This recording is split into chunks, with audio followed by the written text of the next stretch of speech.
You crossed the line. I did what I had to. This ends now! Make me!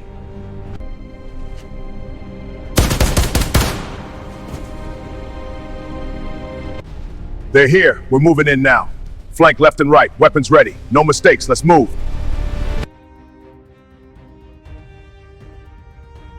The rain hammered against the tinted windows of the black Mercedes as I sat in the parking garage, phone pressed to my ear. My name is Monica Carter, and tonight, I was about to become a widow. My hands trembled, not from fear, but from the electric thrill of finally taking control. For 3 years, I'd played the perfect wife to Darius Carter, smiling through charity galas, laughing at his business partner's terrible jokes, wearing diamonds that felt like shackles around my neck. But tonight, all of that ended. Make it look like an accident, I whispered into the phone, my voice steady despite my racing heart. The voice on the other end was calm, professional. Already handled, madam. I closed my eyes and let out a breath. I didn't know I'd been holding. It was done. The wheels were in motion. By morning, Darius would be nothing but a tragic news story, and I'd be free with his money, his properties, his empire. Hello guys, welcome to my channel where interesting stories of revenge are told. My wife hired a killer. She didn't know I hired him first, a Black American revenge thriller. Hello, are you there? The person you are calling is unavailable. This is ridiculous, pick up! Hello, I have my husband's package. I have forwarded to you. Please do your work tonight. He is small for the job. Why do you want to waste him? Answer me first. I don't think all these questions are necessary. Just do your job. Just answer my question. Do you have any options? Go do it yourself if you don't want to tell me. Don't worry. Why do you want to know? You are an assassin, so take him out a night. Okay, do I have an option? No! Well, let me gist you briefly on it. I am smarter than him and strong. He did a project worth $3 million and the money was paid into our joint account. I see. I asked him if he could lend me $1 million for my business. $1 million? Do you know what he said? He said no. He said no to his wife. Oh my gosh! That is crazy, right? So I need to take him off quickly and tell the world it's an accident. Yes, the news headlines will read, he had an accident and died without a trace. Accidents are my specialty. Relax, it's already handled. Thank you. I will leave the gate and entrance door open tonight. You will waste him and carry him away. I am dangerous and wicked at the same time. No nonsense is in my blood. If you betray me, just watch your back as well. I don't want blood. Make it look like an accident. No witnesses, no mistakes. Good, he won't see tomorrow. Bye. Yes, it's tonight. Problem, take care.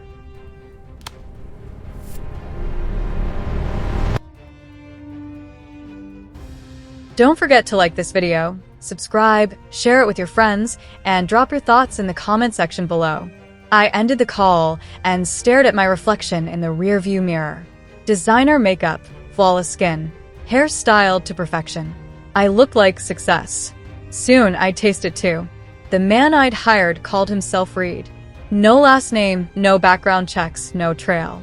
Just a phone number passed to me by someone who knew someone who understood that sometimes marriages needed permanent solutions. He'd come highly recommended, efficient, discreet, and most importantly, unquestioning.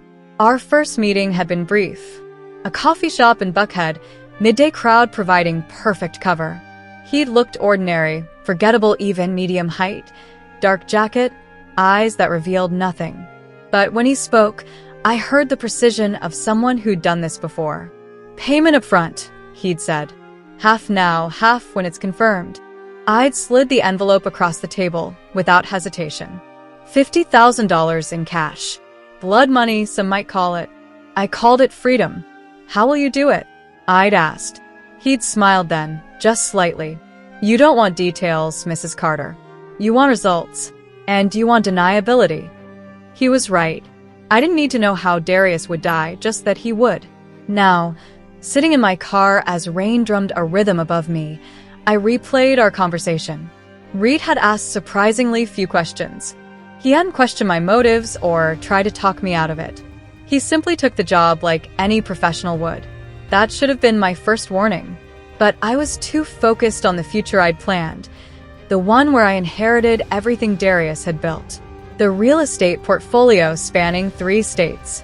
The investment accounts he thought I didn't know about. The life insurance policy worth $3 million. I discovered his affair 6 months ago. Not that I cared about his mistress, some 25-year-old marketing associate with more ambition than sense. What I cared about was the prenup. That ironclad document his lawyers had crafted, ensuring that if I filed for divorce, I'd walk away with almost nothing. Darius had been smart about protecting his assets, but he hadn't been smart enough to protect his life. My phone buzzed. A text from my sister, asking if I wanted to grab brunch tomorrow. I smiled. Yes, I typed back. I'll have so much to celebrate. She sent back a confusion emoji, but I didn't clarify. She'd understand soon enough. I started the engine and pulled out of the garage, windshield wipers fighting against the downpour. The city lights blurred through the rain, Atlanta's skyline glittering like scattered jewels. This was my city now, my empire, my future. As I drove toward our Buckhead penthouse, I rehearsed my reactions. The shock when the police arrived, the tears that would flow on command, the devastated widow routine I'd perfected in my mind over weeks of planning. I'd already picked out my funeral outfit, a black Chanel dress, elegant but not too expensive, grieving but sophisticated. The media would eat it up. Local businessman Darius Carter's widow, brave in the face of tragedy. I'd give them quite a performance. The elevator ride to our top-floor penthouse felt longer than usual. When I stepped inside, the silence greeted me like an old friend. Darius was at one of his late business dinners, or so he'd said. More likely, he was with her. Let him have his last meal, I thought. His last kiss. His last lie. I poured myself a glass of wine from his expensive collection, a 2015 Chateau Margaux he'd been saving for a special occasion. Well, this was special enough. I raised the glass to my reflection in the floor-to-ceiling windows. To widowhood, I whispered. The wine tasted like victory. I walked through our home, mentally cataloging what I'd keep and what I'd sell. His study with its pretentious leather furniture, gone. The ugly abstract art his mother had given us, definitely gone. Maybe I'd redecorate entirely, erase every trace of him from these walls. My phone buzzed again. Unknown number. My heart jumped. Was it Reed? Had something gone wrong? I answered quickly. Yes, just confirming timeline. Reed's voice came through, businesslike. Tomorrow morning. Early commute. Interstate accident. Weather conditions will help sell it. Perfect. I breathed. You'll want to be somewhere public when you get the news, he continued. Alibi establishment. Breakfast with friends, perhaps? Smart. He'd thought of everything. I'll arrange it, I said. One more thing, Mrs. Carter. His voice dropped slightly. After tomorrow, this number won't work. We never spoke. We never met. Understood? Understood. The line went dead. I stood there in the darkness of our living room, phone still in my hand, and felt the weight of what I'd set in motion. Somewhere in this city, a man I'd paid was preparing to end my husband's life. Tomorrow, Darius Carter would leave for work and never come home, and I would inherit everything. The rain continued to fall outside, washing the city clean. Tomorrow would bring tragedy, but for me, it would bring liberation. I finished my wine and headed to bed, sleeping better than I had in months. I had no idea that while I'd been planning Darius's death, he'd been planning something far more devastating. Something that would turn my perfect plan into my perfect nightmare.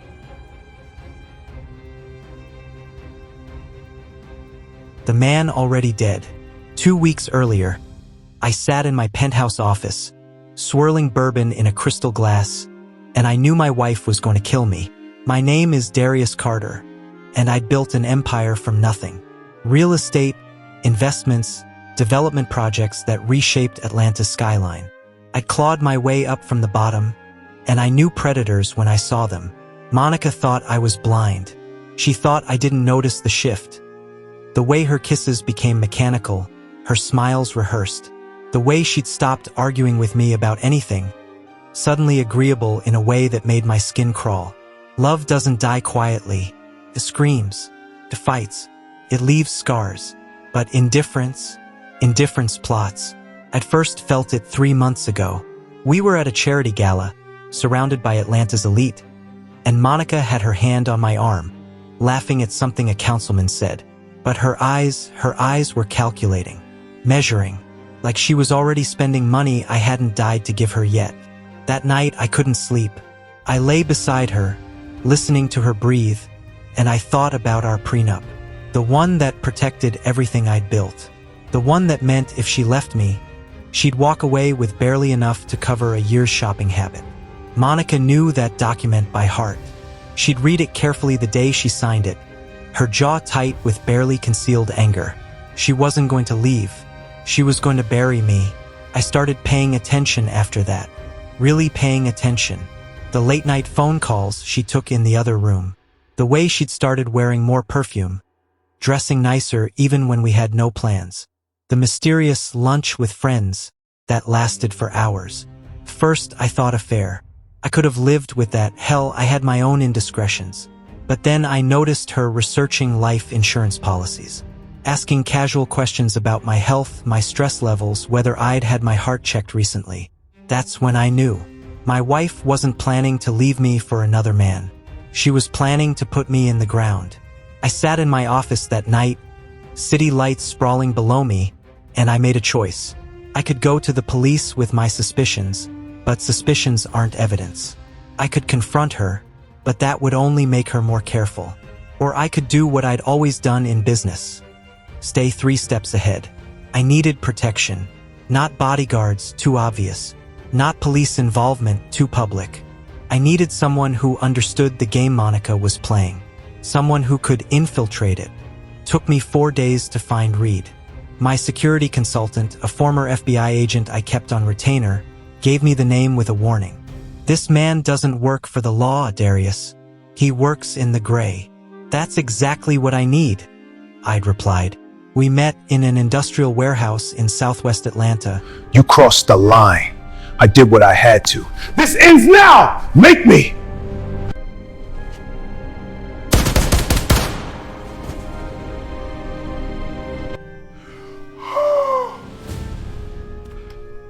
Hello.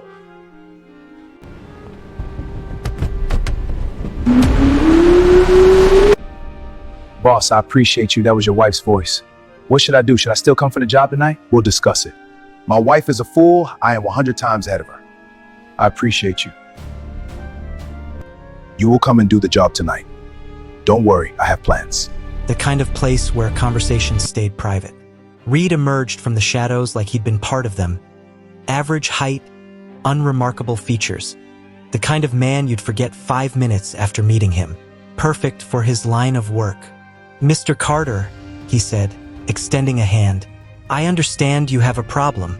My wife is going to hire someone to kill me, I said bluntly. I need you to be that someone.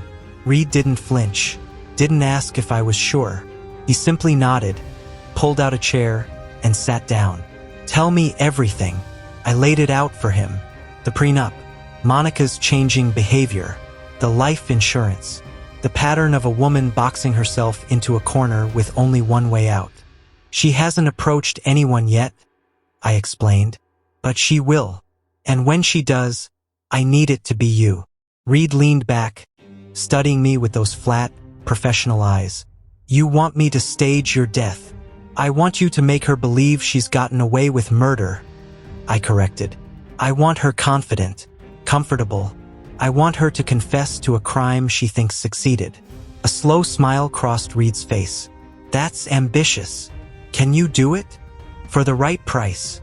He named a figure that would have made most men flinch. I didn't blink. Half now, half when she's in handcuffs, I said. We shook hands. Over the next week, Reed worked his contacts. He spread word in certain circles that he was available for hire, discreet, professional, no questions asked. He made himself exactly the kind of man a desperate woman would seek out. And then we waited. I went about my life as normal. business dinners, board meetings, coming home to a wife who kissed my cheek while mentally measuring me for a coffin. Monica grew bolder. She asked about my schedule, my route to work, where I'd be on specific days. Each question felt like another nail she was hammering into my casket. "Just coordinating my calendar, baby," she'd say with that practiced smile. "Of course, sweetheart," I'd reply, playing the oblivious husband. It was almost funny, in a dark way. She thought she was hunting me. She had no idea I'd already set the trap. Reed called me on a Tuesday afternoon. "She's reached out." My heart hammered in my chest, but my voice stayed steady. "When?" "Tonight. Coffee shop in Buckhead. She's careful, used a burner phone, paid intermediary. She's done her homework." "Good," I said. "Make her believe you're exactly what she needs." The next day, Reed reported back. "She wants an accident. Clean, believable. Offered $50,000 upfront." I laughed, a bitter sound. My life is worth $50,000 to her. "The insulting part is she thinks that's what it costs," Reed replied dryly. We finalized the plan over secure calls. It had to be convincing, not just to Monica, but to everyone. The police, the media, the insurance companies. My death needed to look absolutely real. "How much time do we have?" I asked. "She wants it done within 2 weeks. Anxious to collect, I'd guess. 2 weeks. 14 days to arrange my own death, to set up the elaborate trap that would catch my wife in her own scheme." I should have felt something, sadness, maybe, or anger at the woman I'd married. But mostly, I felt cold calculation. This was business now, and I'd always been good at business. Reed and I went over every detail. The crash site, the body, a John Doe from the morgue, similar build, burned beyond recognition. The police reports, the funeral arrangements. "What about after?" Reed asked. "Where will you be?" "Watching," I said simply. "I'll be watching everything." I spent those 2 weeks tying up loose ends. I moved money into accounts Monica didn't know about. I secured evidence of her affair. Not that I cared about her infidelity, but it would help paint the picture when everything came to light. I documented everything she'd asked me, every suspicious conversation, and I waited for her to make her move. The night before my scheduled death, I stood in my penthouse office one last time as Darius Carter. Tomorrow, the world would think I was gone. Tomorrow, I'd become a ghost. Tomorrow, my wife would believe she'd won. I poured one last glass of bourbon and raised it to my reflection in the window. "To resurrection," I whispered, "because the thing about dying is this. It gives you incredible freedom. When you're dead, people stop hiding. They stop performing. They show you exactly who they are. And Monica was about to show me everything. I just had to be patient enough to watch it unfold. The killer's double game. My name is Reed, and loyalty is just another word for the highest bidder. People think my job is about killing. It's not. It's about understanding what people really want and delivering it, for a price that makes the risk worthwhile. Darius Carter wanted revenge wrapped in justice. Monica Carter wanted freedom wrapped in blood money. And I wanted to get paid twice. I've been in this business for 12 years, and I learned early that the most profitable jobs aren't the ones where you pull a trigger. They're the ones where you orchestrate the symphony, conduct the chaos, and walk away clean while everyone else drowns in consequences. This job was a masterpiece in the making. When Darius first approached me, I'll admit, I was intrigued. Most clients want simple solutions. Arrival eliminated. A witness silenced. Quick, efficient, forgettable. But Darius wanted theater. "I need you to let my wife hire you to kill me," he'd said, sitting across from me in that warehouse, calm as a man ordering coffee. I'd worked with desperate men before, paranoid men, vengeful men. But Darius was different. He was surgical. He'd already mapped out his wife's psychology, predicted her moves, and now he needed a professional to execute the trap. "You understand what you're asking?" I said. "Fake your death convincingly enough to fool investigators, insurance companies, and your wife. Keep you hidden. Then turn on her when the time is right. That's exactly what I'm asking. And you're willing to pay for it?" He named a figure that made even my stone-cold heart skip. $150,000. Half up front, half on completion. I accepted immediately. But here's the thing about being a professional. You don't put all your eggs in one basket. The moment Darius and I shook hands, I started planning my secondary payday. Because if Monica Carter was desperate enough to eventually seek out a killer, she'd pay too. And why settle for one client's money when you could take both? The setup was delicate. I had to make myself available in exactly the right circles. Not so obvious that Monica would suspect a trap, but visible enough that when she started looking, she'd find me. I spread word through intermediaries. A friend of a friend who knew someone who handled delicate situations. I made sure my reputation preceded me. Efficient, discreet, expensive but worth it. Then I waited. Took 9 days. A burner phone call. A nervous female voice asking if I was the person who handles special problems. Code words the desperate use when they can't say murder out loud. Depends on the problem, I'd replied. I need someone removed permanently, but it has to look natural. Coffee shop, tomorrow, 2 o'clock. Come alone. I'd met Monica Carter at a Buckhead cafe. Watched her walk in wearing sunglasses indoors like that wasn't immediately suspicious. She was beautiful, polished, expensive, exactly the kind of woman who'd never gotten her hands dirty in her life. She was about to pay me to do it for her. I need my husband dead, she'd said once we sat down, her voice low but steady. No te ars, no hesitación. Just cold calculation. I respected that in a professional way. Why? I'd asked, though I already knew. Does it matter? It does if you want me to make it believable. Accidents have context. I need to know who he is, what his patterns are, what would make sense. She'd laid it all out. Darius Carter, real estate mogul, careful driver, healthy, no obvious enemies. She wanted it to look like a traffic accident. Bad weather, wet roads, single vehicle collision. Insurance, I'd asked. $3 million. Her eyes gleamed when she said it. My fee is $50,000. Half now, half when it's confirmed. She hadn't even negotiated. Just slid an envelope across the table. Amateur mistake. Professionals always negotiate. The accident that shook the city. The news broke at 6:47 in the morning, and within an hour, my husband's Authorities death confirmed was the death of trending on Darius local Carter. Twitter. Oh, God! What? No, that's impossible. I'm sorry, it's true. How could this happen? I don't know. What? Are you serious? Yes, it's true. Oh my God. You need to come now. Why? Listen, why you last told me so much? Sorry, ma'am. Sorry. Sorry, man. Sorry, ma'am.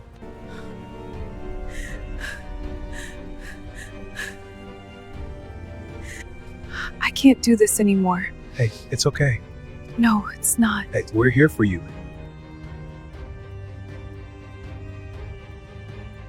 I understand. We're not safe here. How much time do we have? I'm on my way. Why do you call me? I have wasted your husband as you instructed. Mind your business. Yes, I will claim all his money. We can't wait any longer. I know, but rushing in is suicide. Staying here is worse. Fine, let's move. Listen to this. It's done. Meet me at the warehouse. Go for arrest quickly. She is a bitch.